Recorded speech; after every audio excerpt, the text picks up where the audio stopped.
মা, ও মা, আমার খুব খিদে পেয়েছে। আমাকে কিছু খেতে দাও না মা। খিদে আমি আর কথাই বলতে পারছি না। তুমি কি আমার কথা শুনতে পাচ্ছ না নাকি? তোকে আমি কি খেতে দেই এখন বল?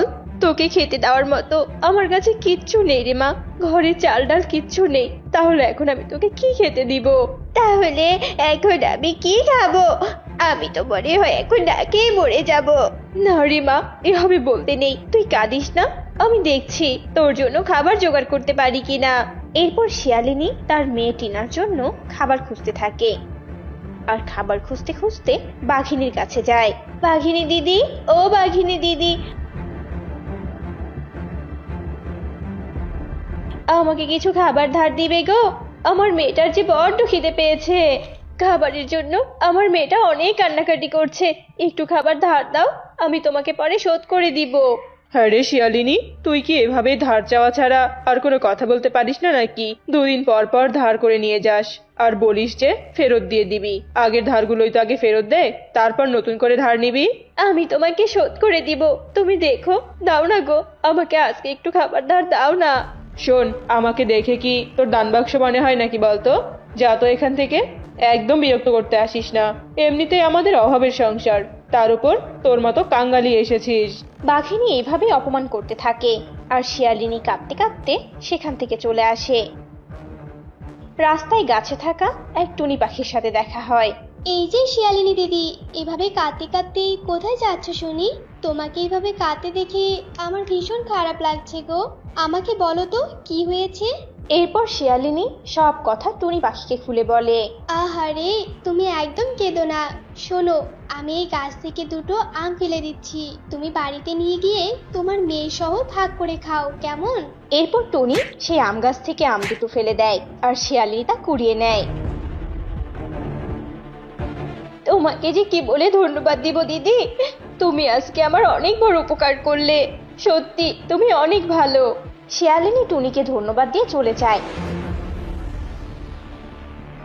আর বাড়িতে এসে দেখে টিনা তখনও খিদে কাচ্ছে। আর কাঁদিস না রে মা, তুই আর কাঁদিস না।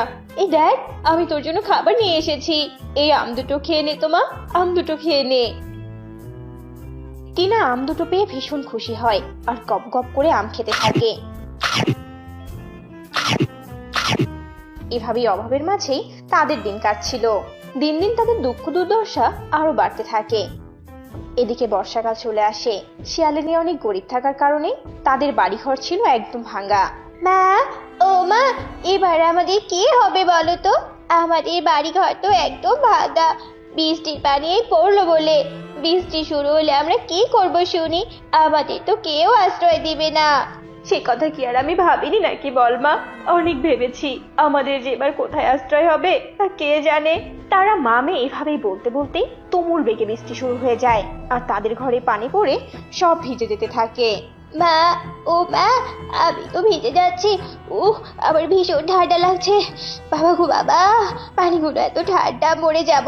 আমি মনে হয় মরে যাবো মা। আমার ভীষণ ঠান্ডা লাগছে। কাঁদিস না মা, কাঁদিস না। আমার এই দিকটায় আয়, এদিকে পানি কম পড়ছে। এদিকে এলে তুই কম ভিজে যাবি। এখানে আয় মা, এখানে আয়, তো ঠান্ডাও কম লাগবে। মা, ও মা, আমরা কারো বাড়ি থেকে একটু আশ্রয়, বৃষ্টি কমে গেলে আবার ফিরে আসবো। আমার ভীষণ ঠান্ডা লাগছে। তোর কি মনে হয় আমাদের কেউ আশ্রয় দিবে? আমাদের সবাই তাড়িয়ে দিবে রে মা। একটু কষ্ট করে এখানেই থাক। তারা মামে সেখানেই কষ্টে থাকে। এভাবেই প্রায় প্রতিদিন বৃষ্টি হতো, আর তারা মামে বৃষ্টিতে ভিজতো।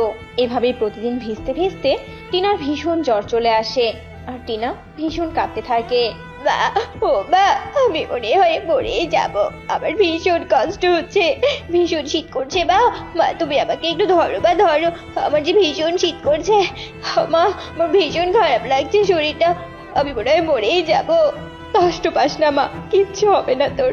ওষুধ খাইয়ে দিলে সব ঠিক হয়ে যাবে, তুই আর কষ্ট পাস না। শিয়ালিনী তার অসুস্থ মেয়েকে এভাবেই সান্ত্বনা দিতে থাকে। এর মাঝে আবার তুমুল বেগে বৃষ্টি শুরু হয় আর তারা আবার বৃষ্টিতে ভিজতে থাকে। হে সৃষ্টিকর্তা, এভাবে মেয়েটাকে নিয়ে ভিজতে থাকলে তো আজ বড় কোনো ক্ষতি হয়ে যাবে। একই তো জ্বর শরীর, তার উপর আবার বৃষ্টিতে ভিজছে। আমি না হয় বাঘিনী দিদির কাছে যাই, দেখি তাড়িয়ে দিতে তবু তো একটু আশ্রয়টা অনেক কষ্টে নেওয়া যাবে। এরপর শিয়ালিনী বাঘিনীর বাড়িতে তার মেয়েকে নিয়ে যায় আর দরজায় ডাকতে থাকে। বাঘিনী দিদি, ও বাঘিনী দিদি, দরজা খোলো একটু। বাঘিনী দিদি, তুমি কি শুনতে পাচ্ছো? একটু দরজা খোলো না। কি রে, আবার কি নিতে এসেছিস শুনি? কখনো খাবার চাই, কখনো বা এটা ওটা। বাবারে বাবা, তুই আসলেই এখন আমার ভয় লাগে। আবার কি লাগবে নতুন করে বল তো শুনি। আমার মেয়েটার ভীষণ জ্বর, আমাকে একটু আশ্রয় দিবে তোমার বাড়িতে? মেয়েটা বাড়িতে ভিজে যাচ্ছিল, দাও না গো একটু আশ্রয়, দাও না আমাকে। মামা বাড়ির আবদার নিয়ে এসেছিস তাই না?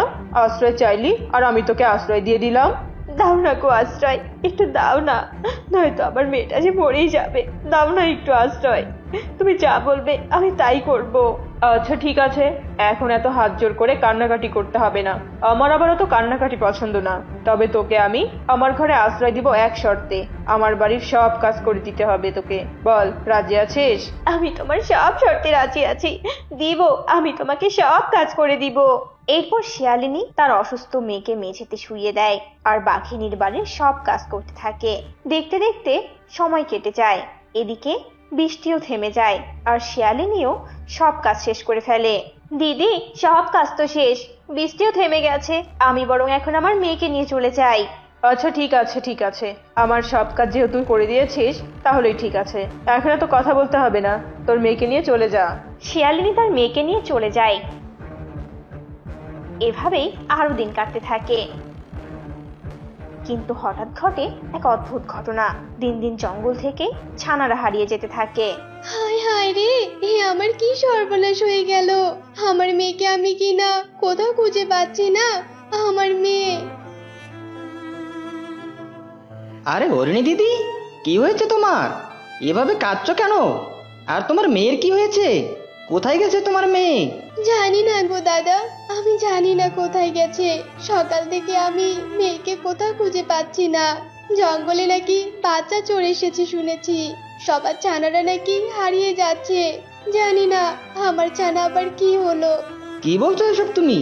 কিচ্ছু হবে না তোমার মেয়ের, খুঁজতে থাকো, নিশ্চয়ই পেয়ে যাবে। নেই, কোথাও নেই আমার মেয়ে। হরিণী কাঁদতে কাঁদতে চলে যায়।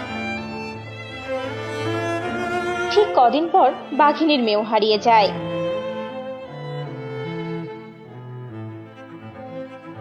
হরিণী, এই হরিণী, বাড়িতে আছিস? তাড়াতাড়ি বেরিয়ে আয় হরিণী। কি হয়েছে দিদি? আমার মেয়েকে কোথাও খুঁজে পাচ্ছি না রে। আমার ববিকে কোথাও দেখেছিস তুই? বল না। না তো দিদি। হায় হায়, তাহলে আমার মেয়েটা কোথায় গেল? না না, এটা হতে পারে না, সবার মতো আমার মেয়েও হারিয়ে যেতে পারে না। বাঘিনী ভীষণ কাঁদতে থাকে, কিন্তু মেয়েকে আর খুঁজে পায় না। এদিকে বৃষ্টি আরো বাড়তেই থাকে। মাটিনা, বৃষ্টি তো আরো বেড়েই চলেছে। চল বা আমরা বরং অন্য কোথাও আশ্রয় খুঁজি। এখানে বৃষ্টিতে ভেজার থেকে বাইরে বৃষ্টিতে ভিজে আশ্রয় খোঁজা ভালো। যদি কোনো পরিত্যক্ত বাড়ি পেয়ে যাই তাহলে ভালোই হবে। এরপর ওরা মামে বৃষ্টিতে বেরিয়ে পড়ে আর অনেক দূরে যাওয়ার পর ওরা একটি কচু পাতার ঘর দেখতে পায়। আরে, কচু পাতার ঘর!